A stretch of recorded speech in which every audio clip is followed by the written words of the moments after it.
Bom, hoje o tema, o nosso seminário, o nome dele é Como Não Compreender Lacan. E hoje o tema é angoisse, exclamação, eu, hífen, cogito, ou cogito, como quiser, sum. Angústia. Esse eu vem do grego, é uma partícula que quer dizer melhor. Angústia. Eu penso melhor. Com angústia, provavelmente é isso que eu quis dizer. Com angústia eu penso melhor. E a minha existência se estabelece. Angoisse eu cogito sum. Ok?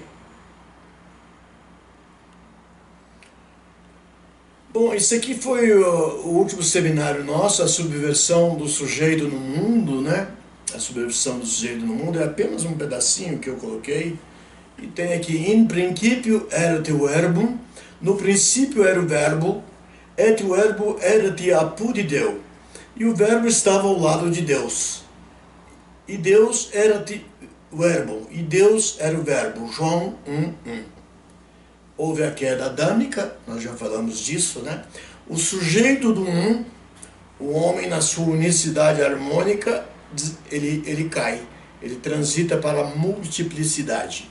Isso é uma das infelicidades que nós temos, porque nós somos vários que tentam ser um, mas não é fácil ser um. O uno da inocência foi desfeito. Emerge o traço unário. Ok, cada um vai ter um traço, um significante que vai definir a sua estrutura de ser, né? E aí rolam as tópicas, né? O consciente, o pré-consciente, o inconsciente e o Lebenstrieb, a pulsão de vida. Leben, pulsão, Trieb, Leben, vida, Trieb, pulsão. E o Todestrieb, a pulsão de morte, ok?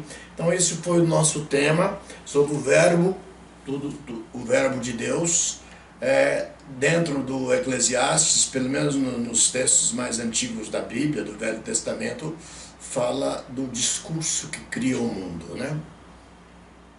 E o analista é um discurso que cria mundos, que cria o mundo, né?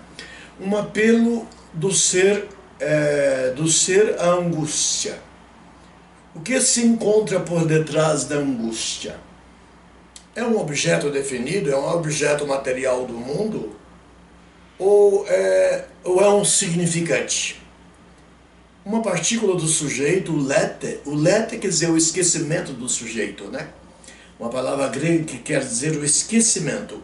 E usada em relação ao ser é o esquecimento do ser. A lete é a verdade em grego, a busca do ser. Isso é bem usado por Heidegger no seu livro Ser e Tempo. O Dasein também é uma outra parte do sujeito, outra forma do sujeito se aparecer. Heidegger ele sai da metafísica clássica, que vem desde Aristóteles, Platão, né? Daquela metafísica, e ele lança, entre todos os entes, ele escolhe um ente que fala e que pensa, né? Um ente falante e um ente pensante. Então ele cria o Dasein, chamado ser no mundo, o ser aí, né? Ou o Dasein in der Welt, o ser no mundo. A angústia é uma estrutura de comunicação. Sim, a angústia, ela está sempre, é uma angústia de comunicação que faz um contato do ser com o nous racional. O ser seria a nossa subjetividade, nosso sujeito, e temos o nous racional. O nous nous em grego quer dizer conhecimento. Então, o conhecimento racional. Então, a angústia e o conhecimento racional mantêm um contato permanente, né? Pela via da comunicação que a angústia representa, obviamente associado a esse significante que eu chamei de nous racional. Nous quer dizer saber, razão, etc., né? Tem vários significados dependendo da evolução da língua grega e do uso dos autores.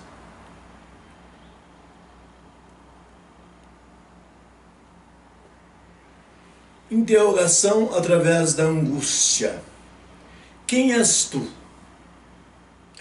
Porque o angustiado, quando a gente se angustia, a gente procura, a gente pergunta muito: quem és tu? Alguém pode também me perguntar: quem és tu? Eu respondo: eu sou o que sou. Esta questão ela é colocada por Moisés. Moisés no Monte Sinai, ele chega em busca provavelmente das tábuas da lei, né? E ele pergunta a Deus, ele ouve, vê a sarça ardente, ele pergunta: quem tu és? Ele diz: eu sou aquele cujo nome não pode ser pronunciado e cuja face não pode ser conhecida. O Deus judaico, né? Então veja você, eu sou o que sou, é uma afirmação, é uma resposta difícil de ser sustentada. Ela é muito complexa. Eu sou o que sou. Responder desta forma não é fácil. Nós teríamos que buscar outros elementos, outros objetos que pudessem fazer dessa afirmação eu sou o que sou alguma coisa mais legível, né? É uma afirmação impossível, difícil de ser sustentada. É melhor que se diga alguma coisa do cotidiano ou da transcendência. Vamos dizer, do nosso intelecto cotidiano ou das coisas transcendentais, né? Normalmente é assim que nós respondemos a essa pergunta: quem és tu? Eu sou o que sou. Eu sou o que sou não é fácil, porque nós criamos um grande enigma e que pode até vir a nos gerar uma angústia e você ter que entrar numa busca do próprio ser, na compreensão do seu próprio ser. No Sinai, eu já falei, né? No Sinai, ok. A concepção de Deus. É interessante essa concepção de Deus, porque Deus é importante na vida de todos os povos, né? No judaísmo nós temos um Deus que se estrutura como uma ideia. Escrevemos ideia como se escreve no grego de Platão. Porque Platão gostava muito do conceito de ideia, porque ele diz que as coisas, a realidade é uma ideia. Não são as coisas materiais a realidade, mas a ideia das coisas materiais é que é a grande realidade, dizia Platão, né?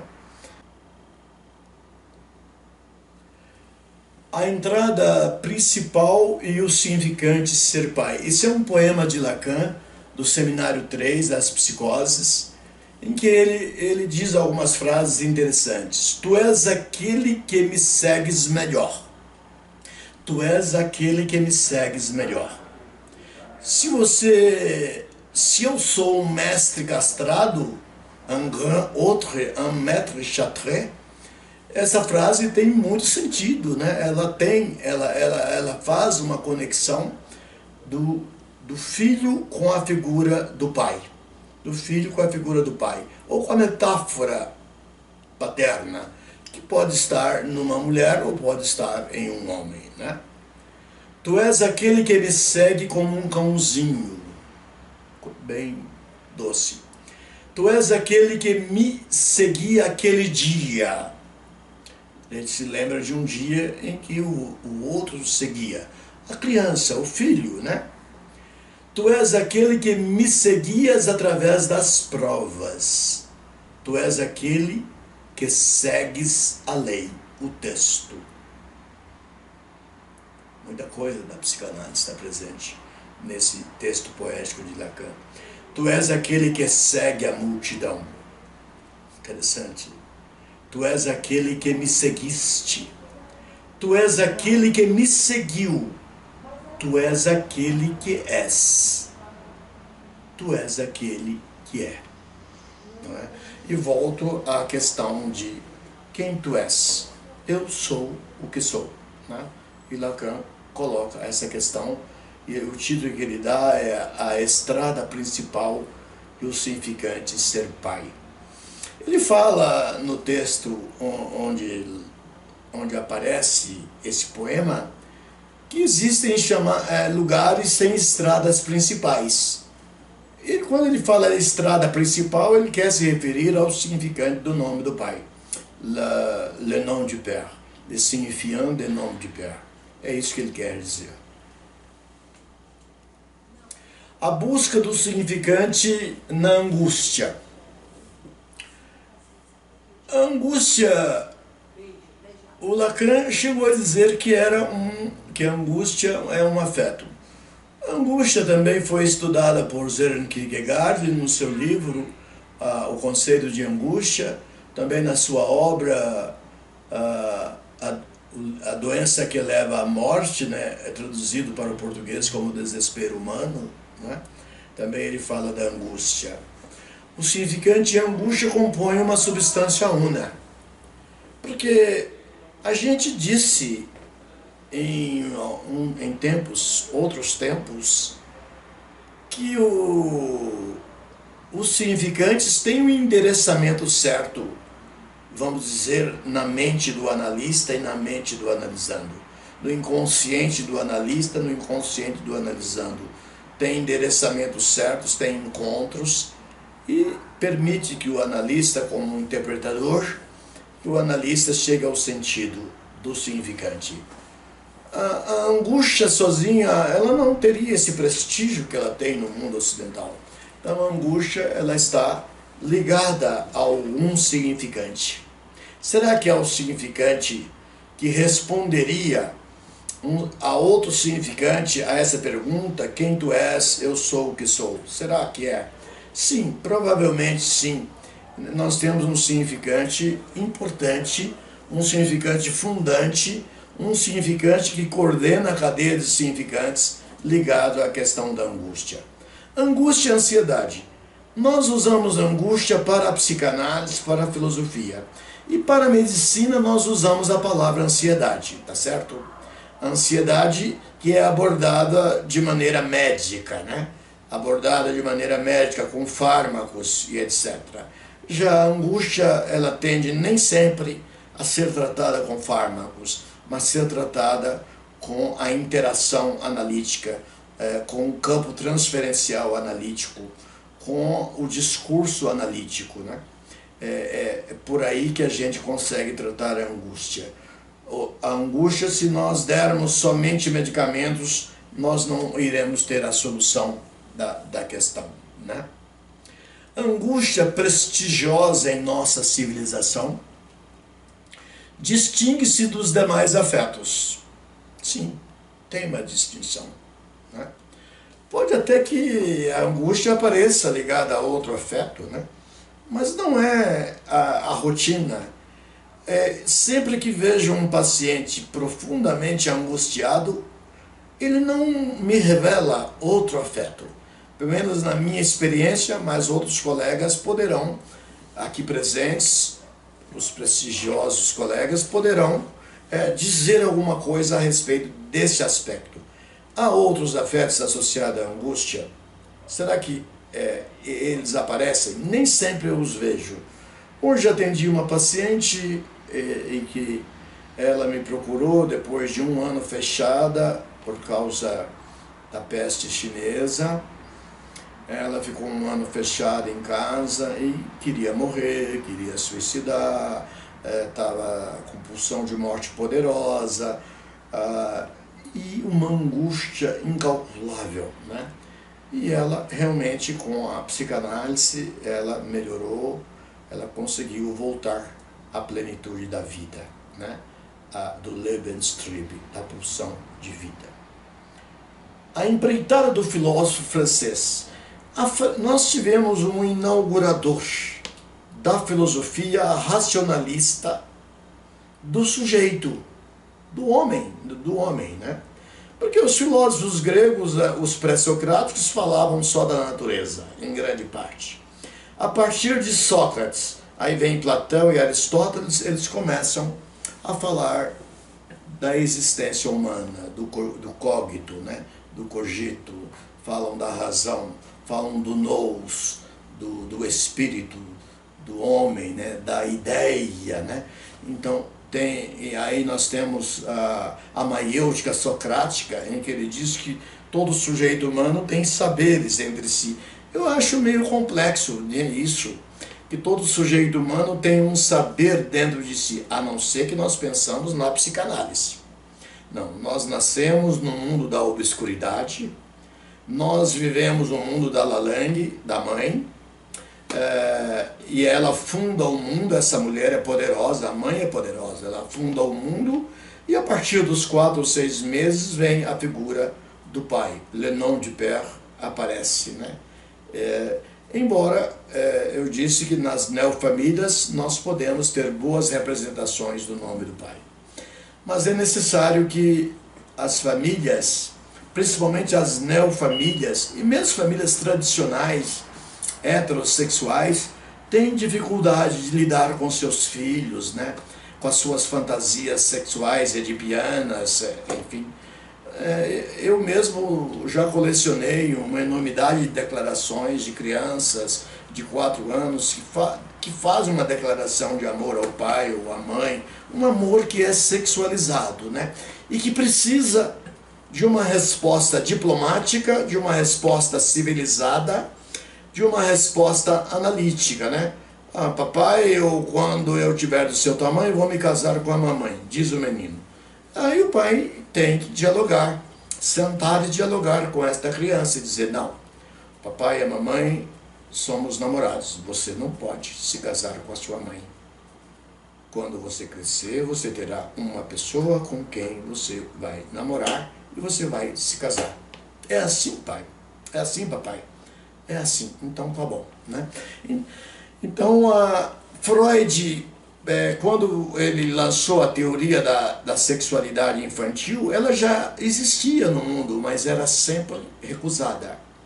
Assim como o discurso sexual feminino era sempre recusado, né? E a histeria foi o grande grito, eu diria, de autonomia das mulheres, que começou essencialmente no mundo ocidental, né? Principalmente em Viena, a capital das grandes histéricas, né? Inclusive a imperatriz Sissi era uma grande histérica, né? Então não é desprestígio falar que nós libertamos as histéricas, pelo contrário, Freud deu a elas o discurso, a palavra, elas foram escutadas, porque a histérica lá na Grécia Antiga era muito bem recebida como sacerdotisa dos templos, na República Romana como sacerdotisa dos templos, tá? Na política romana, nos comícios, né? Daí vem a palavra coma, né? A mulher o político que tivesse maior número de crises histéricas entre homens e mulheres, ele era eleito, porque as histéricas e os histéricos eram enviados de Deus para indicar aquele homem de bata branca, né? Porque candidato quer dizer aquele que é cândido, né? Que usa a bata branca, brilhante, sem máculas. Uma pessoa sem mácula, né? É o candidato. Não é bem essa a realidade que nós estamos vendo no mundo ocidental. Hoje, a palavra candidato tem outro sentido, né? Cândido, né? Enfim. Então, Freud, ele deu grande acesso ao discurso às mulheres, né? As mulheres. Eu me lembro de ler um texto dele, quando ele esteve com o professor Jean-Martin Charcot na La Pitié-Salpêtrière. Ele traduziu vários textos do professor Jean-Martin Charcot, Les Leçons de Mardi. Les Leçons de Mardi. E tem um momento que ele escreve uma memória dele, né? E ele diz: por que eu, um médico, um neurologista, um médico que posso ser importante, posso ter uma belíssima carreira, por que estou dando atenção às histéricas tão desprestigiadas? Ele não usa essa palavra, mas ela está subentendida. Por que estou dando a oportunidade a estas mulheres no mundo, né? Porque ele disse, porque na verdade a histeria é um grande grito feminista das mulheres. A histeria é a defesa das mulheres contra os ataques, contra as obstruções, né? E o grande grito feminista. Uma pessoa, há alguns meses, chegou a me dizer que escreveu um trabalho dizendo que Freud era machista. Não é possível isso, ver em Freud machismo, o homem que realmente deu chance à mulher de ter o seu discurso, né? De ter o seu discurso. Isso é algo maravilhoso. Então nós vamos à empreitada do filósofo, voltamos aqui à empreitada do filósofo francês, René Descartes, que foi o ego cogito ergo sum.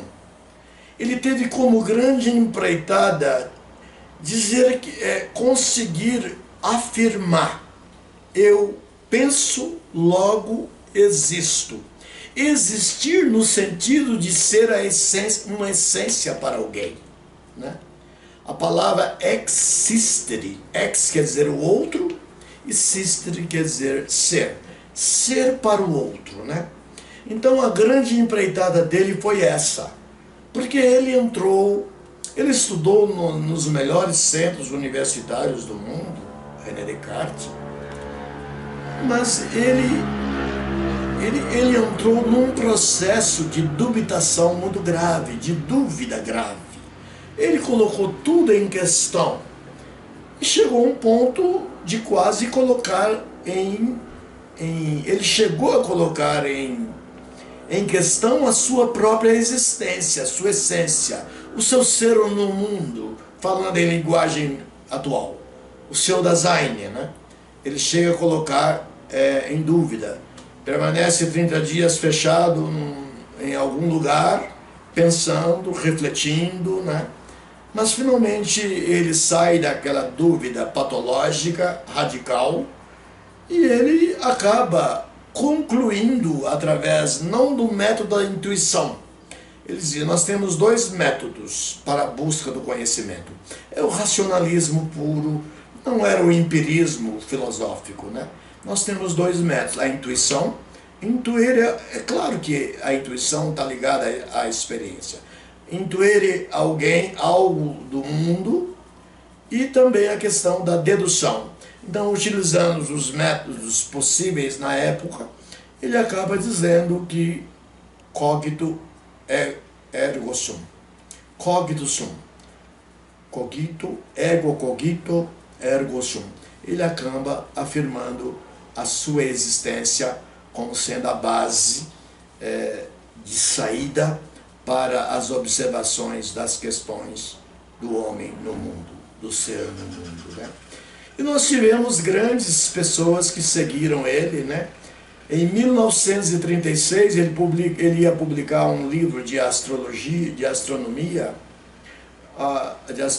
mas não publicou com medo da igreja, e foi para a Holanda, para uma universidade, em 1936, né? Para as questões solares, explicações sobre a astronomia do Sol, né? E foi exatamente no período em que Galileu Galilei foi preso e condenado à prisão perpétua domiciliar em Roma, na Itália, talvez em Florença, em que ele vivia. Ele não foi morto, o Galileu Galilei, porque ele tinha uma filha que era madre superiora de uma importante organização religiosa papal, né? Então, nesse momento, ele assume que ele existe. Ele pensa, ele existe. Existir no sentido de buscar uma essência. Existir no sentido de buscar o ser no mundo, não é? É claro que ele não usa o Dasein. O Dasein só vem a ser criado no início do século XX, né, por Heidegger, né? Mas na verdade é a questão da essência. E ele teve como seu discípulo Baruch Spinoza, o grande filósofo holandês, judeu, né? E com 24 anos acho que escreveu a ética, segundo a maneira dos geômetras, né? E acabou em que ele define Deus e o mundo como uma substância única, e que o homem seria um derivado, o homem, o sujeito humano, uma derivação dessa substância única, né? e isso levou, ele foi julgado pelas sinagogas de Amsterdã e foi realmente excomungado, e ele perdeu até a sua herança que o pai havia deixado, porque ele foi excomungado pelas sinagogas. Embora Amsterdã, a Holanda, fosse uma república bastante liberal, mas os judeus tinham poderes realmente fantásticos de fazer as suas excomunhões e etc., e ter um controle sobre a religião, né? Você vê que a religião, nós não estamos aqui para julgar moralmente, ou julgar a existência ou não do que as religiões defendem. Mas as religiões, todas elas tiveram períodos bastante delicados, em que períodos que não foram favoráveis ao sujeito humano, ao penso, logo existo, né? Pensar, às vezes, em algumas religiões é extremamente delicado. O pathos do pensamento. Pathos no sentido de dor, sofrimento, né? Daí vem patologia, né? Descartes entra nas agruras de uma dúvida radical. Eu já falei sobre isso, né? A radicalidade da sua dúvida. Esta dubitação, dúvida pática e filosófica, colocou o sujeito do filósofo em uma situação muito grave, né? Eu já falei, muito grave. No discurso do método, é interessante isso aqui, vamos ver. Le discours de la méthode, em francês, ele apresenta três tipos de ideias. Três tipos de ideias, René Descartes, né? As inatas, ideias inatas, as ideias com as quais nós nascemos, ele coloca matemática e Deus. Eu não creio que seja possível que a matemática nasça com o sujeito. A matemática é uma construção do logos, do nous da razão, né? E Deus também é alguma coisa construída, vamos dizer, é um ente importante para a vida da humanidade, dos povos, né? Deus, mas Deus tem uma ligação com o nom du Père, com o nome do Pai, né? Que, aliás, estamos vivenciando um momento muito difícil na civilização ocidental, com o declínio do nome do Pai, que Freud já falava disso, né? Freud já falava do declínio do nome do Pai. Heidegger, não, nem tanto, ele não falou sobre esse assunto, mas ele, embora ele se interessasse pela psicanálise, pela psicoterapia, durante 10 anos ele foi à Suíça para participar de reuniões com pessoas da área psíquica, né? Então, as ideias inatas, eu creio que as ideias da matemática e mesmo o conceito de Deus, ele é construído. Ele é construído, não estou falando de Deus como realidade, como aletheia. Deus é uma aletheia. Deus é uma aletheia porque ele é uma grande ideia, né? Então ele é uma aletheia no sentido de uma verdade, né? De uma verdade para as pessoas que creem em Deus, que têm a fé. Então vejam vocês, as ideias adventícias, o segundo tipo de ideias em René Descartes, são as ideias derivadas das experiências dos 5 sentidos. Ideias adventícias. O ver, o orar, o ouvir, o sentir, o cheiro, o sabor, né? As ideias adventícias que ele chamou.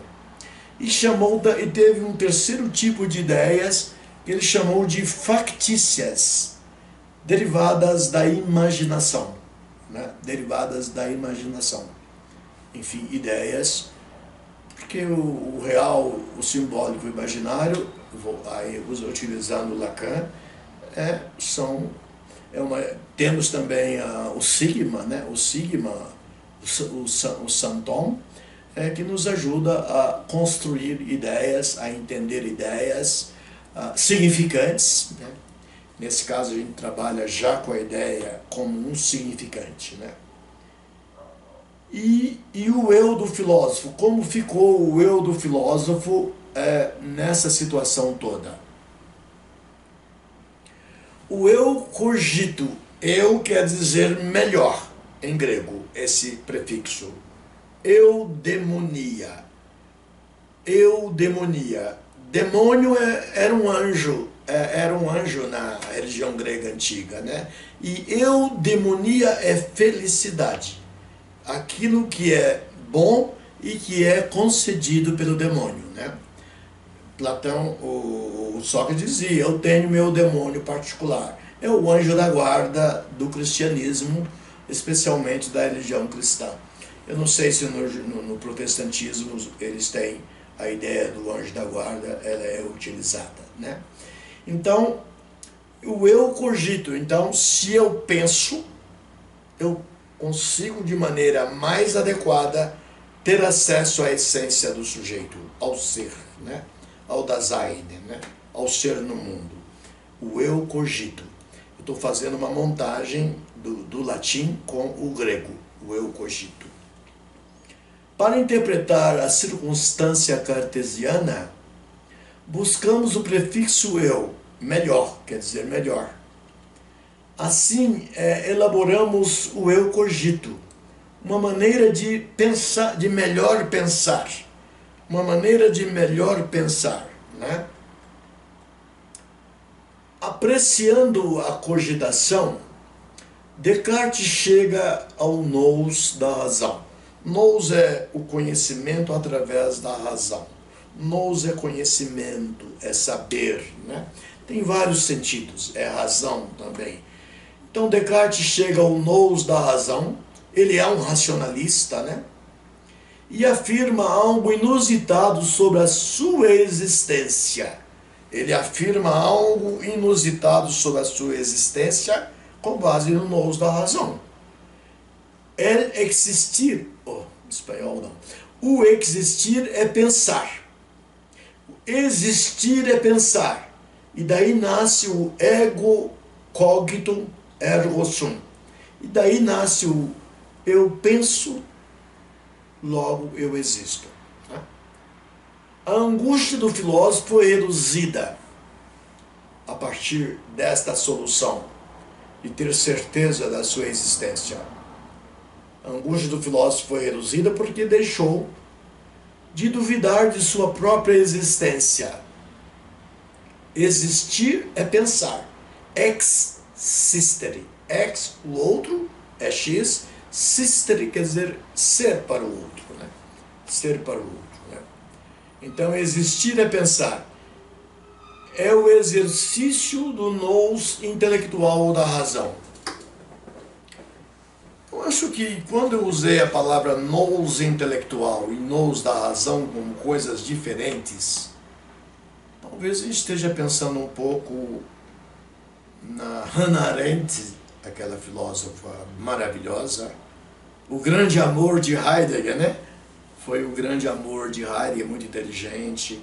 Ela escreveu a vida inteira sobre ciência política em Nova York, onde ela deu aulas, mas o último livro dela era sobre metafísica, sobre filosofia existencial, que ela não deu conta de concluir, ela faleceu antes. Mas quando eu falo em nous intelectual e nous da razão, isso tem a ver com o pensamento de Hannah Arendt. Agora que eu estou vendo a similaridade. Hannah Arendt dizia, temos o intelecto, que são as coisas do cotidiano, é a razão do cotidiano, o pensamento do cotidiano. E temos a razão suficiente, que é um pensamento superior. Então aqui poderíamos dizer que em Hannah Arendt temos o nous intelectual e temos o nous da razão suficiente, ou da razão superior. Ok? A inauguração do racionalismo, né? Nós temos aí a inauguração do racionalismo em René Descartes, que só vai se desfazer com Emmanuel Kant, com a filosofia crítica de Kant, cuja obra mais importante é a Crítica da Razão Pura, né? Temos outras críticas, né? E, finalmente, quando ele associa, Immanuel Kant, o racionalismo com o empirismo britânico, o empirismo dos filósofos ingleses, que não vamos falar do empirismo hoje. Não, hoje nós não vamos falar do empirismo. Podemos falar em outra ocasião. Então, a inauguração do racionalismo é com René Descartes. O racionalismo filosófico emerge, gerando um novo status para o homem. O homem adquire um status bem mais qualificado, como um sujeito da cogitação, como um sujeito cogitante, né? O homem é o que pensa. O homem é o que pensa como na Phänomenologie des Geistes, como na fenomenologia do espírito. Aqui nós estamos entrando em Hegel, né? Hegel, o grande filósofo alemão, que eu tenho grande admiração por ele, e que Kierkegaard tinha uma certa briga com Hegel, um certo desentendimento, porque Hegel era um filósofo idealista e racionalista. Já Kierkegaard, ele era mais existencialista. Ele procurava, tudo que ele escrevia tinha uma relação com a sua própria existência. Temor e Tremor é um livro que eu tenho dele em língua espanhola, maravilhoso, em que ele fala da questão de Abraão e do filho, Abraão que se preparou para sacrificar o filho, né? E fala das questões dele com o pai que, quando era mais jovem, berrou contra Deus, xingou Deus, né? O pai que teve relações extramaritais com uma empregada e que veio a se tornar a mãe de Søren Kierkegaard, né? Então ele carregava as culpas do pai. E ele, no seu livro O Conceito de Angústia, ele diz que a angústia é o pecado. Ele coloca que é o pecado, e esse pecado maior foi o pecado trazido pelo pai, que passou mais tarde a viver em Copenhague e que perdeu todos os seus filhos. Perdeu a mulher, engravidou a empregada doméstica, uma empregada, e nasceu Søren Kierkegaard. Então ele carregava o peso de ser filho de um ato extramarital, né? E ele perde todos os irmãos praticamente, e ele parece que é o penúltimo ou último a falecer, e falecem todos jovens, né? Ele acha que é uma maldição que foi lançada sobre a figura do pai, por causa dos seus pecados. Ele fala muito disso no livro Angústia, né? A teoria da angústia. O homem é o que pensa na fenomenologia do espírito, Phänomenologie des Geistes. Espírito em alemão não tem esse sentido que tem na língua portuguesa. Espírito é atividade, é pensamento, né? É cogito, né? Então, a fenomenologia do espírito, nós temos um ponto muito importante que eu gosto de destacar. O grande salto de uma humanidade atrasada, não pensante, para uma humanidade adiantada, pensante, consciente de si mesmo. É quando o homem deixa de ser o An sich sein, um ser somente para si, incapaz de pensar o outro, incapaz de pensar os objetos da mundanidade. An sich sein, um ser somente em si. A grande virada no pensamento hegeliano é quando o An sich sein, ele se transforma no Für sich sein, num ser para si. Ele passa a ter consciência de si mesmo como ser no mundo, né? Ter a consciência de si mesmo, de ser no mundo. A psicanálise é uma busca de consciência. De consciência, é uma busca do inconsciente, que é consciente no sentido de construir um ser no mundo melhor.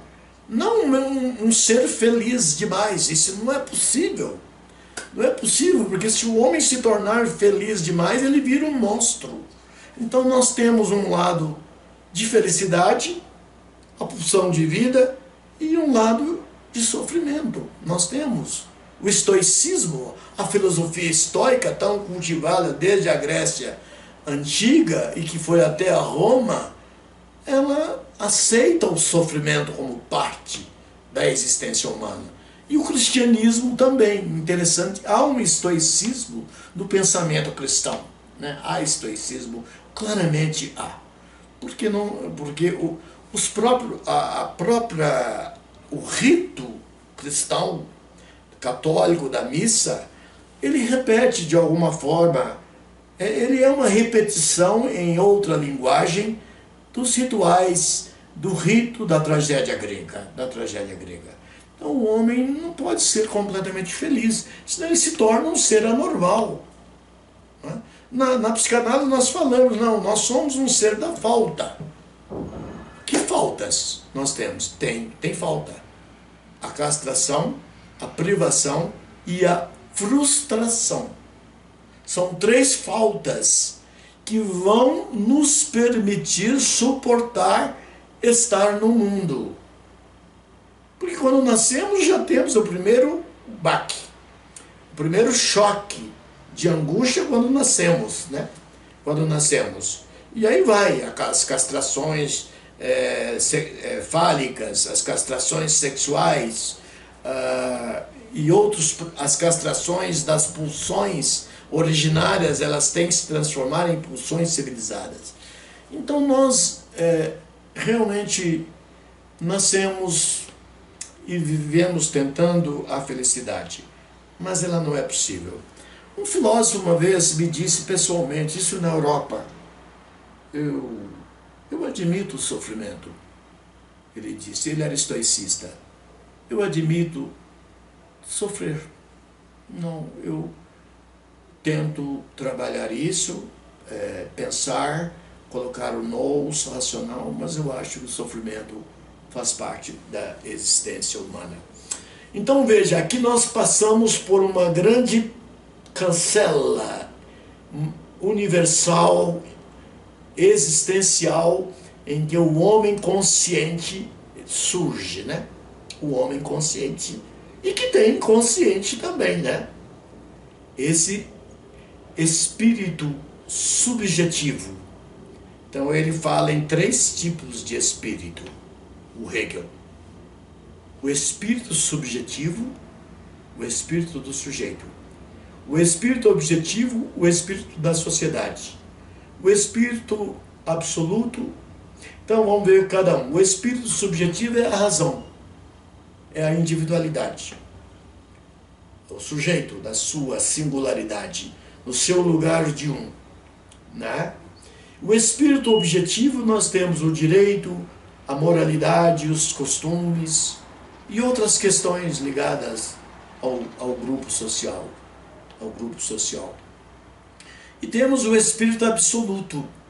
O espírito absoluto seria o infinito, o uno, o universal, né? As coisas infinitas do mundo, né? Então o pensamento de Hegel é um pensamento bem interessante, mas é um pensador idealista. Um pensador idealista que teve um grande sofrimento pessoal. Ele tinha uma irmã que gostava muito dele. Quando ele foi nomeado professor pelos reis da Prússia em Berlim, essa irmã ela passa por vários hospícios, né? Porque parece que os pais morreram muito cedo e eles viveram muito juntos. E ela escreve, quando a mulher de Hegel morre, ela escreve uma carta revelando o amor. Mas é um tema que não se toca, é um tema que fica de lado, que a gente deixa para lá. Phänomenologie des Geistes e a psicanálise, a fenomenologia do espírito, a grande obra do idealismo alemão, né? Esse livro é muito importante. Lê-lo será, na minha opinião, não um gozo, mas um prazer para todas as pessoas que estão me ouvindo, né? Então Hegel, grande construtor da subjetividade no idealismo alemão, ele lança o surgimento da consciência. do Ansielsein para o Vierseelsein, surgimento da consciência na evolução humana, a emergência do inconsciente. Se há consciência, nós temos que ter inconsciente, porque o sujeito humano não suporta colocar tudo no plano consciente. O inconsciente é um mecanismo de defesa para o sujeito humano subsistir no mundo, para ele estar no mundo. Então, a emergência do inconsciente, isso está em Hegel, as várias maneiras dos sujeitos se relacionarem consigo e com a mundanidade. Ele inaugura as várias maneiras, eu falei já, o sujeito, o espírito subjetivo, o espírito objetivo, o espírito absoluto, né? Então, essas maneiras de se relacionar consigo mesmo, o nous da razão, e com a mundanidade. A mundanidade aqui ainda não tem o sentido de mundo que nós encontramos em Heidegger, porque o mundo é o homem, é o ser, né? Em Heidegger. O eu na polis. O eu na polis. Eu, aqui é eu mesmo, eu não pensei em outra coisa, o eu na polis. Mas pode ser, não pode ser outra coisa. Existe uma palavra em grego para eu. Para quer dizer aquilo que está fora. E eu é o eu. Né? Eu juntei o eu na língua portuguesa e o para na língua grega. Né? E criamos a palavra para eu. O eu que está fora do sujeito. A saúde mental do sujeito se escraviza a um outro. Por exemplo, a Alemanha se escravizou sob o controle vertical de Hitler. A filia necessária entre os eus. Já dizia Aristóteles, para termos uma nação, uma polis, nós precisamos de ter amor entre os membros desta poli. Mesmo que hajam partidos, um de um lado, do outro, partidos, enfim, votem na democracia, vamos lembrar da eclésia ateniense, né? Votem, resolva, mas a amizade vai continuar entre os cidadãos daquela polis, né? Ou daquele estado, daquela nação. A decadência dos eus, no caso da Alemanha, por exemplo, da Alemanha nazista, os eus viraram para eus, decaíram. Eles se transformaram em eus fora do sujeito, em relação à obediência cega ao grande líder, Adolf Hitler. Né? O eu está lá fora. No nazismo era assim. A historicidade do grupo, claro, a história, a nossa origem. Eu fiquei muito triste porque no dia 7 de setembro não fizeram uma homenagem ao imperador Pedro I, à imperatriz Leopoldina von Habsburgo de Orleans e Bragança. Eu fiquei muito triste, principalmente a imperatriz Leopoldina, que foi a mulher que assinou o decreto da independência brasileira, quando o imperador Dom Pedro, ainda príncipe regente, estava em São Paulo, e ajudada por José Bonifácio de Andrade e Silva, ela assina a independência. Ela não foi homenageada, a historicidade do grupo. A diversidade a diversidade de ser, porque nós temos seres diversos, né? E o governo unificador pelo amor, pela filia, o amor, pelo ágape, também pode ser, né? E aí nós acabamos citando La Folia D.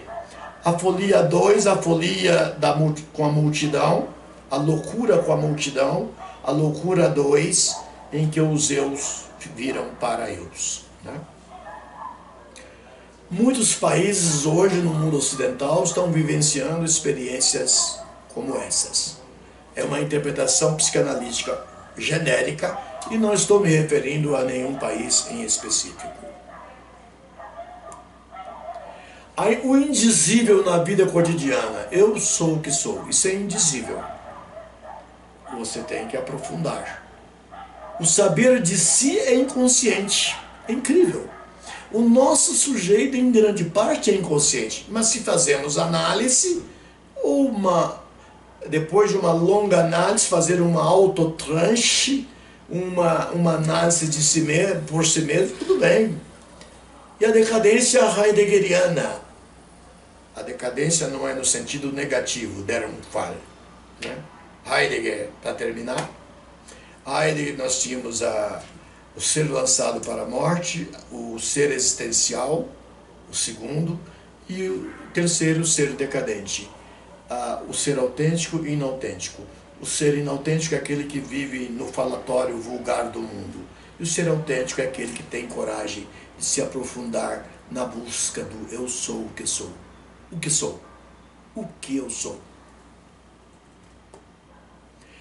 Lacan fala, vamos ver o que nosso querido Lacan, vamos ouvir as palavras diretas do nosso querido Lacan. Os significantes fazem do mundo uma rede de traços, em que ele tira a psicanálise do mundo da medicina e a coloca no mundo da linguagem, da linguística, né? Aliás, vamos continuar aqui, depois a gente comenta isso, se houver tempo. Lacan fala, os significantes fazem do mundo uma rede de traços, em que a passagem de um ciclo a outro torna-se então possível. Então, são redes de traços, né? Quando estamos numa sessão de psicanálise, a gente escuta redes de traços, né? Aqui uma rede 1, uma rede 2, uma rede 3. Não muitas, porque se ouvirmos muitas, nós vamos sobrecarregar o psiquismo do nosso querido analisante, né? Isso quer dizer que o significante gera um mundo. Ele gera mundo, um mundo. Aí nós estamos no sentido heideggeriano do mundo. O mundo não é o universo material, mas o mundo é o sujeito humano, o sujeito cogitante, né? Então isso quer dizer que o significante gera um mundo, o mundo do sujeito falante. Olha aí, o mundo do sujeito falante, que só existe graças ao significante. Porque o signo não, o signo ele diz uma coisa e só diz uma coisa, ele não diz nada mais. O signo não tem muita importância para a psicanálise. O mundo do sujeito falante, cuja característica essencial é que nele é possível enganar. O discurso, às vezes o discurso engana, né? Mas enganar tem um motivo, não é uma mentira vulgar. A enganação na psicanálise tem um sentido que cabe ao analista interpretar. A angústia é esse corte nítido sem o qual a presença do significante, seu funcionamento, seu sulco no real é impensável. É claro que a angústia sem o significante não dá para pensar, como nós já falamos várias vezes. É este corte a se abrir e deixando aparecer o que vocês entenderão melhor agora, o inesperado, a visita, a notícia, aquilo que é tão exprimido pelo termo pressentimento, que não deve ser simplesmente entendido como pressentimento de algo, mas também como pressentimento. Algo antes do sentimento, né? Pressentimento unido e o pressentimento separado, separado. O que existe antes do nascimento de um sentimento. Todos os desvios são possíveis são a partir da angústia. O que esperávamos, afinal de contas, e que é a verdadeira substância da angústia, é aquilo que não engana. Aquilo que não engana. E que está fora de dúvida. Ok? Eu agradeço a gentileza.